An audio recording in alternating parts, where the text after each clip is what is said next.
बानी मुत्तहदा अल्ताफ हुसैन ने ना तो मरने वालों के लिए फातिहा ख्वानी की, ना इजहार अफसोस किया और ना अपनी तकरीर में इनका कोई जिक्र किया।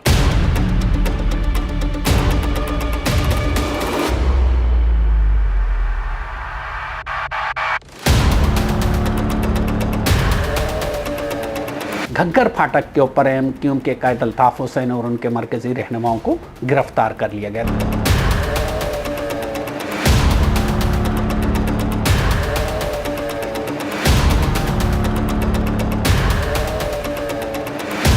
जो नफ़रत हिंदुओं के साथ की जाती थी, मुसलमान हिंदू होने के नाते नफ़रत का निशाना ये बेचारे अकेले मुहाजिर बने। किले की दीवार वहाँ पर 3 से 4 सीढ़ियाँ लगाकर अल्ताफ हुसैन और कुछ एमक्यूएम के मरकजी रहनुमाओं को वहाँ पर उतारा गया।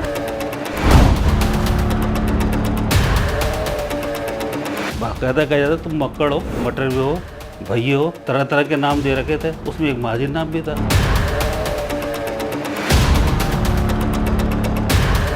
जो यहाँ पर कानून नाफिज करने वाले जो लोग थे, उन्होंने उन जर्नलिस्टों को भी बीच चौराहों के ऊपर मुर्गा बनाया और उनको तशद्दुद का निशाना बनाया। अगस्त 1986 में नश्तर पार्क कराची में एमक्यूएम का जलसा हुआ, जिसके बाद हैदराबाद के कला ग्राउंड में एमक्यूएम ने 31 अक्टूबर 1986 को पहले जलसे के जरिए भरपूर अवामी ताकत का मुजाहरा करने का फैसला किया।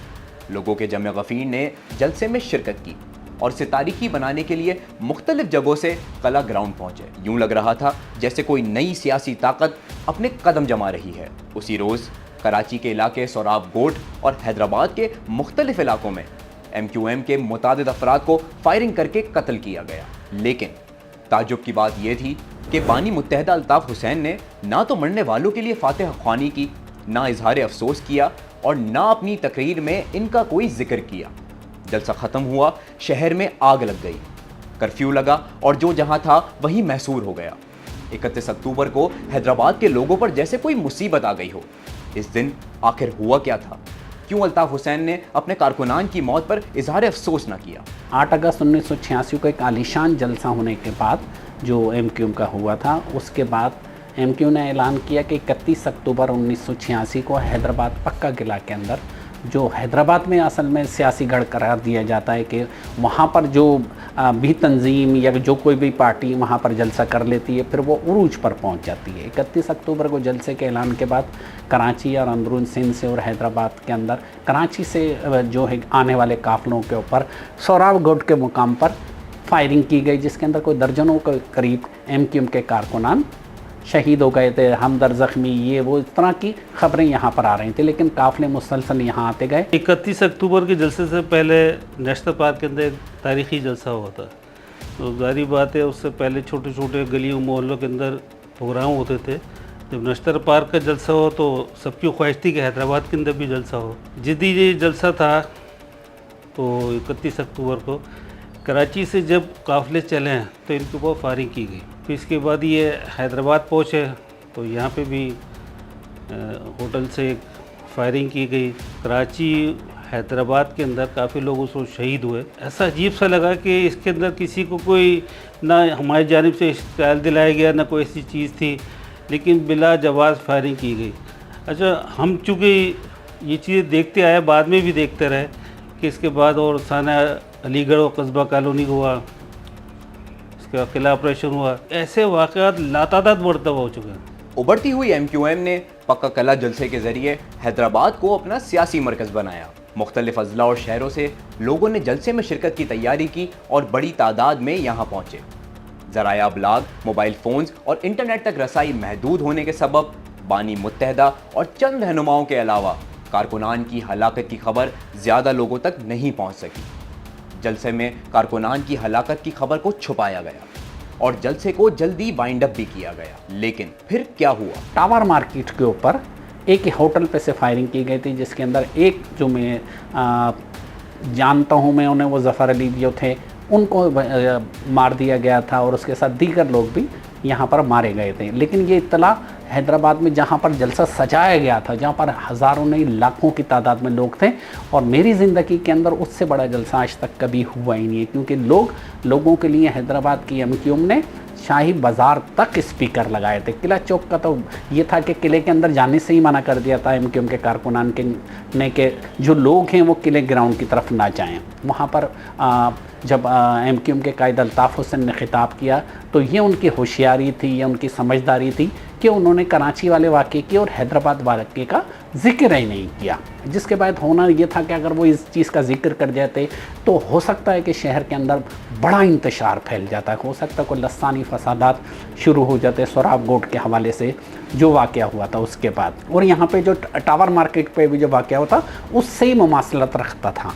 31 अक्टूबर को जब वहाँ पे सोराब गोट की वो फायरिंग हुई तो लोग गाड़ियों में बैठे हुए थे और नारे वारे लगाते हुए बेचारे गुजर रहे थे, लेकिन उन गाड़ियों के अंदर ही उनको भून दिया गया। दर्जनों अफराद उसके अंदर हलाक हुए। हैदराबाद के अंदर भी ऐसा हुआ, लेकिन चूँकि ये हैदराबाद की तारीख का पहला जलसा हो रहा था एमक्यूएम का, तो लोग बेपनाह पुरजोश थे।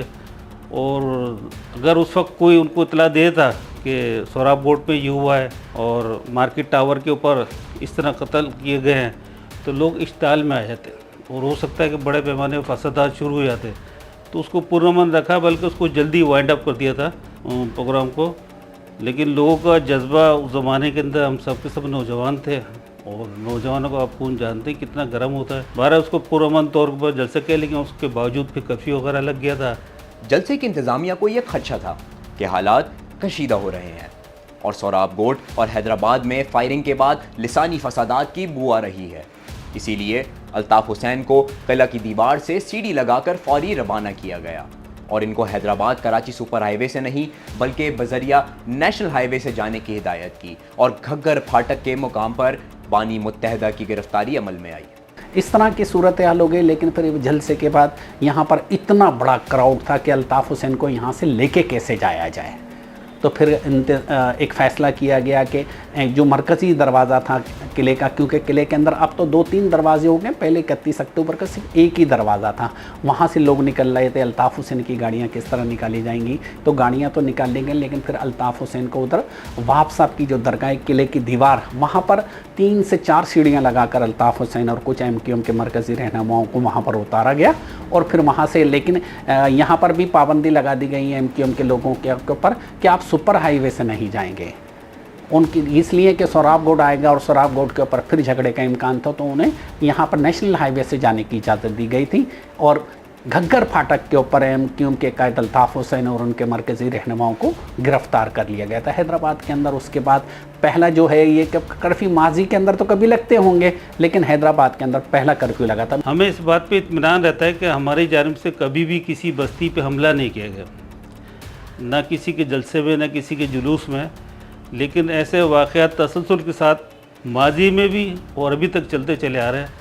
कर्फ्यू के अंदर चूँकि अचानक कर्फ्यू लगा, लोगों के पास खाने पीने के लिए कुछ भी नहीं था, ना राशन ना कुछ चीज़, बड़ी ख़राब सूरत हाल थी। एहतियातन लगा दिया होगा शायद कि कहीं ऐसा ना हो कि इसका रिएक्शन आए और ये अवाम निकल के आ जाए, क्योंकि जलसे के अंदर वो जो उसके लिए रैलियाँ निकली थी, बहुत ज़्यादा अवाम में जोश व खरोश था, तो शायद इस वजह से लगाएगा। कारकुनान की हलाकत और बानी मुत्तहदा की गिरफ्तारी की इत्तला मिलते ही हैदराबाद में जलाओ घेराव और हड़ताल का समा था। फिर अचानक कानून नाफिज करने वाले इदारों ने अमन व अमान की फ़िज़ा कायम करने के लिए कर्फ्यू नाफिज कर दिया और जो जहाँ था वहीं महसूर हो गया। कर्फ्यू ये होता है। कर्फ्यू के मायने ये होते हैं कि लोगों को घरों से निकलने नहीं दिया जाता है और जो कानून नाफिज करने वाले इदारे होते हैं वो वहाँ पर मुख्तलिफ़ इलाक़ों के अंदर मुख्तलिफ वो पॉइंट्स के पर जहाँ पर लोगों की क्रॉसिंग होती थी आने जाने की, वहाँ पर मुतय्यन होते थे और पकड़ते, जो लोग वहाँ पर नज़र आते थे उन्हें पकड़ के या तो मुर्गा बना देते थे, फिर कभी कभी उनके ऊपर केस भी दाखिल कर दिया जाता था। जो आम स्कूल तो बिल्कुल बंद होते, बाज़ार बंद होते थे, घरों से निकलने की इजाज़त नहीं थी, स्कूटर नहीं चलती थी, कोई और गाड़ियाँ ट्रांसपोर्ट चलने की इजाज़त नहीं होती थी। कभी कभी ऐसा तो कोई बीमार हो जाता तो एक जो एम्बुलेंसेस थी उनको ज़रूर इजाज़त थी और उसके अंदर भी उन्हें बताया जाता था कि इसके अंदर मरीज़ है और उसके जो साथ हैं वो सिर्फ मरीज़ के लिए हैं, किसी और चीज़ के लिए नहीं हो। तो उनको जगह जगह पे रोका जाता था, चेक किया जाता था।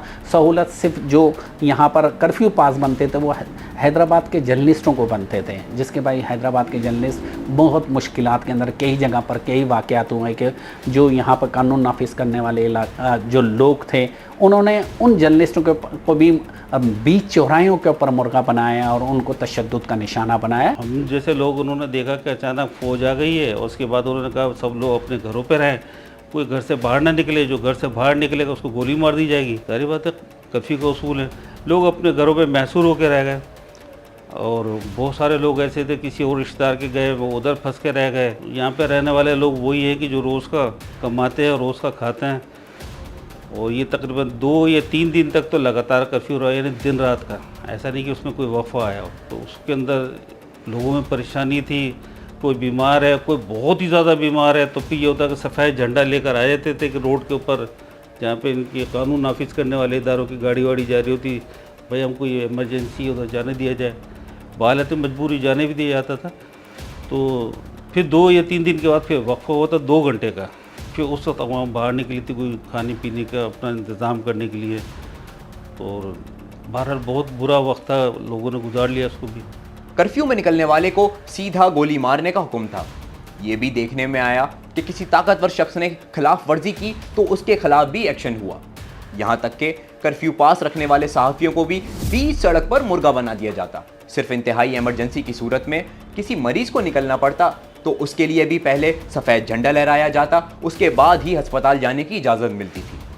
MQM रहनुमा कहते हैं कि उन्होंने अपने मुतालबात के लिए आवाज़ बुलंद की तो उनको रॉ का एजेंट बनाने की कोशिश की गई। कराची के अंदर जो वाक़या हो गया था उसके अंदर कुछ ज़्यादा लोग मर गए थे, और हैदराबाद के अंदर भी इत्तला ये मेरे को तो है कि 7 लोग मर गए थे। 7 लोगों के मरने की यहाँ पर बहुत बड़ी तादाद के अंदर हैदराबाद के अंदर अफवाह फैल गई थी, और ये इंतशार का शिकार हो गया था। लोगों ने यहाँ पर जलाओ घिराव शुरू कर दिया था। जो MQM के कारकुनान थे उस दौर के अंदर तो सिर्फ जो चलता था वो यही था कि जलाओ घिराव किया जाए, शहर बंद किया जाए, या जैसे सेम लाइक हड़ताल की जाए। तो इस तरह की सूरत हाल थी। उसी को कंट्रोल करने के लिए यहाँ पर जो ज़िला इंतज़ामिया ने और हुकूमत ने यहाँ पर कर्फ्यू नाफिज किए थे। जो नफ़रत हिंदुओं के साथ की जाती थी, मुसलमान और हिंदू होने के नाते, उस नफ़रत का निशाना ये बेचारे अकेले महाजिर बने कि ये शायद हिंदुस्तान से आए, हिंदुस्तानी एजेंट है। वो कहानी कहीं ना कहीं से घूम फिर के फिर भी सामने आती रहती है।